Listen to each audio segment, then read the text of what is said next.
What's up, YouTube? HPJ here, and I come here to you guys with a physical Harpie deck profile. I know it's been such a long time, and finally now have the chance to do it. Not only that, but I also have some upgraded resources and some stuff to help pretty much get back to that that physical aspect of the game instead of just it being all digital and stuff, which isn't bad, but I know a lot of people want to see a physical deck profile from me, so I did take the chance to go get a few cards online. Luckily enough, they shipped it and came, and I am in the process of looking for a few more, so that I can really have a lot of up-to-date stuff. It's just when you go online, a lot of stuff is a lot of high, and a lot of it is flexible, some of it isn't, and then it just, the prices is everywhere. So it's also part of the reason why it took so long to get one up and going. But I finally have one up, and I hope you guys enjoy. So let's get into the deck profile, shall we? For our roster lineup, I think most of my lineup actually is still pretty much the same as it was online. But it's 3 Harpie Chandler. Of course, Harpie Chandler is the key toolbox monster for any Harpie deck. You just got a Harpie monster to summon you just got a Harpie card to summon a Harpie monster from your deck. If you control a dragon type monster, her level changes from 4 to 7. So if you're deciding to play Harpie's pet dragon, as an example, she will change her level to 7, and you can make monsters like Draco Sack, Big Eye, and Red Eye Flare Metal Dragon. As some options for some rank 7 tech. Harpie Chandler, Harpie Queen, Harpie Dancer, Harpie Harpist are all treated as Harpie Lady when on in the graveyard, so that gives them access to a lot of utility cards, and the ability to use utility cards like Elegant Egotist to bring more Harpie Ladies to the board. So in addition to Harpie Chandler's effect, you can also use Elegant Egotist to get a Harpie Lady or Harpie Sisters from your deck, and then you can go into some links that are in place. So that's Harpie Chandler.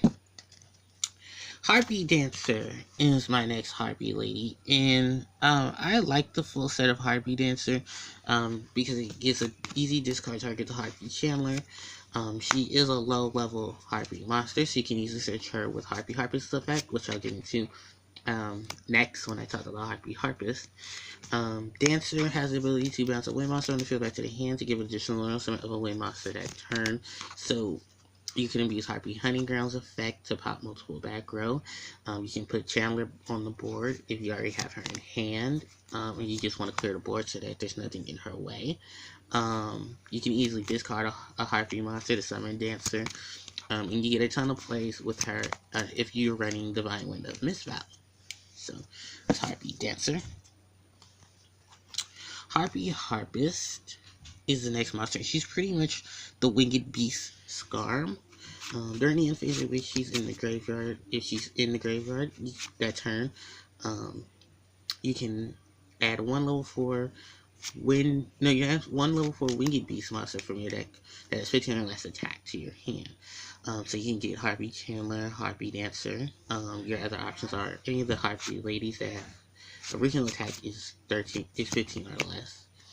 And then on top of that, if you're running like other Winged Beast decks, there's a ton of them that are level 4 with 15 or less attacks, so you can really stack in some search combos.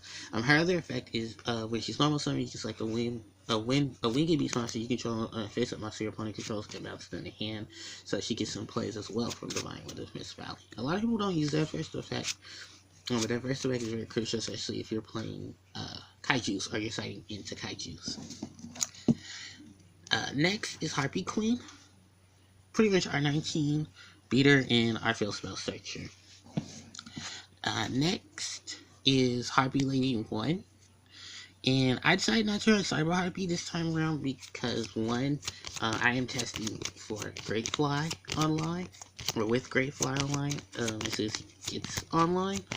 And Harpie 1 gives the attack boost, and which a lot of cases will need. Now, I can opt and take out Cyber Harpie and put in take out a Harpie Lady 1, put in a Cyber Harpie if I wanted to have the beat stick type aspect as well in my Harpie lineup, so that way I can, if I don't run into Queen, I can at least put Cyber Harpie on the board to do some damage. But that's pretty much just my lineup of Harpie Lady. The thing about Elegant Egotist is that these are the only targets, if you're not outside of running Harpie Sisters, that are level 4.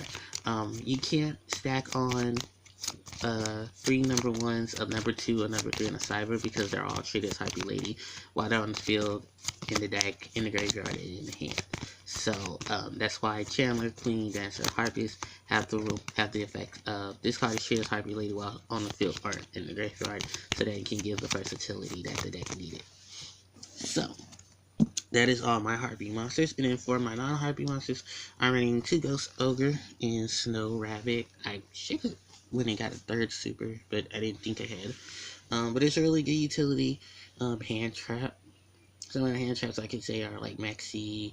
If you can afford to get into them, Ash Blossom and Winter Cherries are good options as well for main and side. But like I said, the access to them is the problem, because they're really hard to find and they're really expensive at the moment. So that's why I just opted with the Ghost Ogres. I do have Fake Veilers, I do have Maxis, but I'm just deciding to like side them in instead.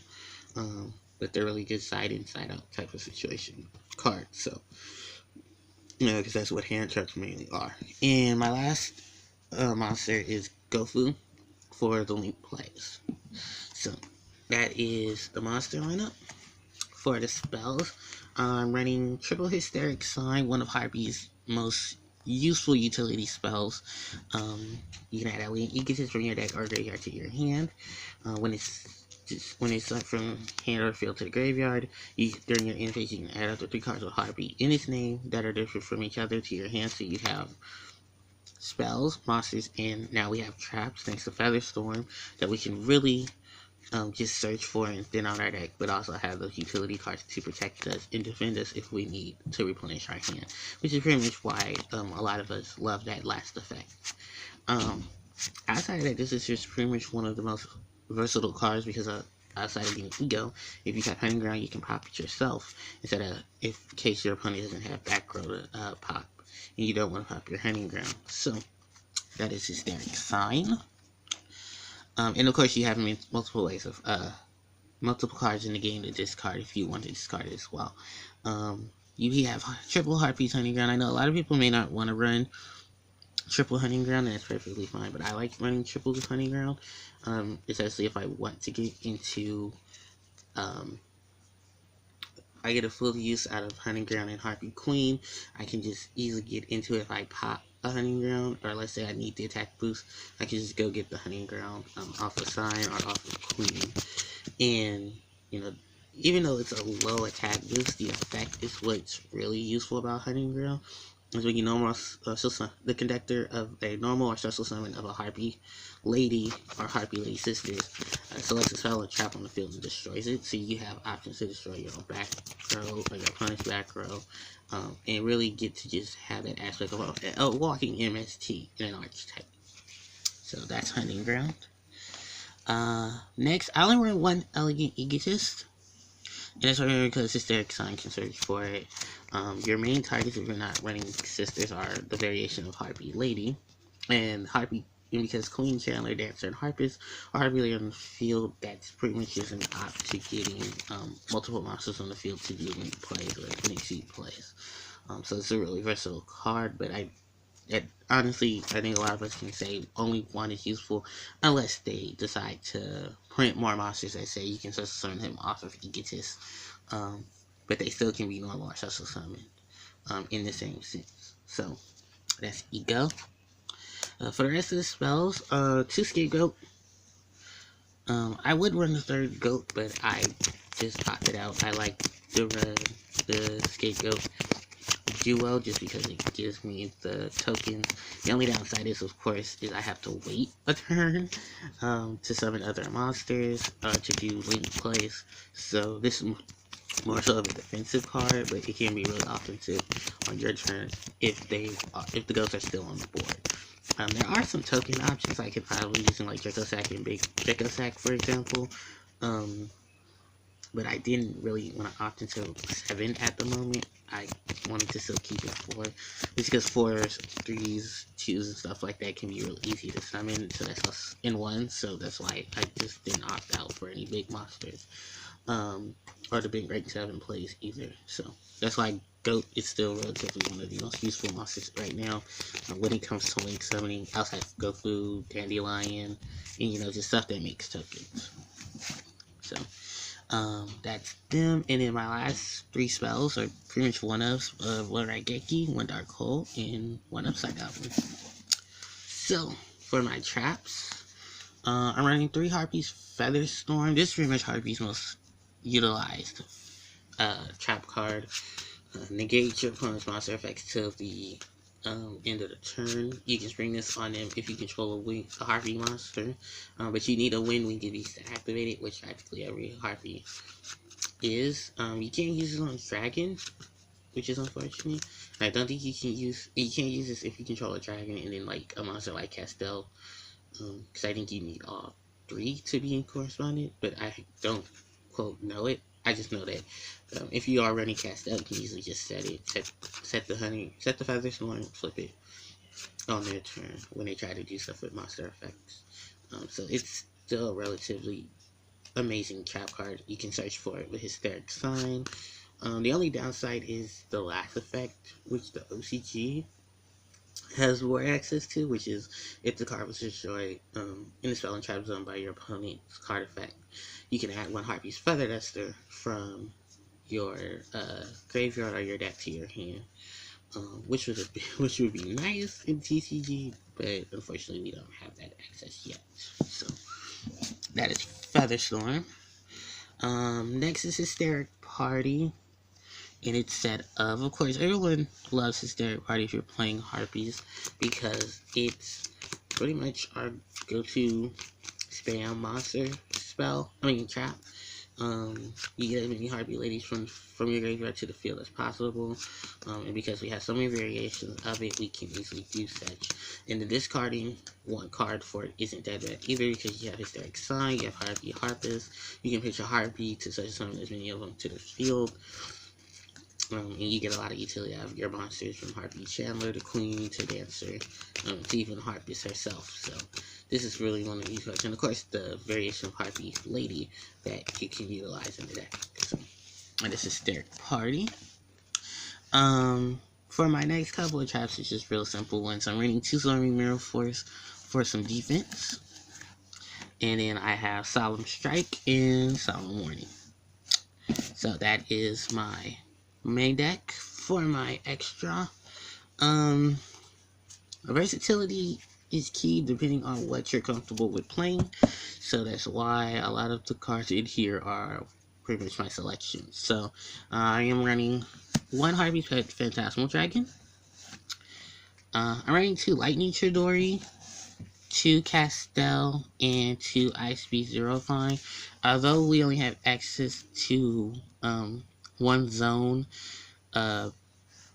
without a link monster, still a lot of the 1-ups come out of Harpie's access to being ranked 4, and the utility between the Winged Beast, the Wind monsters, the Winged Beast monsters, and the access to rank 4 monsters.